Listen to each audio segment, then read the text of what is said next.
Well, I was working this morning on this 2010 Kia Forte, and I've got the subframe all in, and there it is.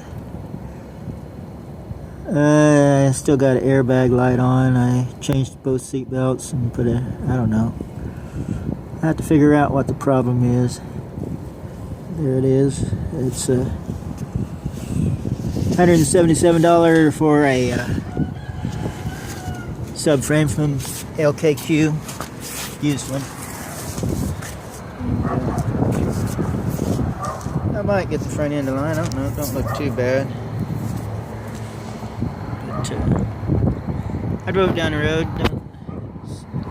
Didn't seem too bad. I didn't go real fast, about 50 miles an hour. So had some rust on the rotors, so I'll probably have to let it drive it a little bit.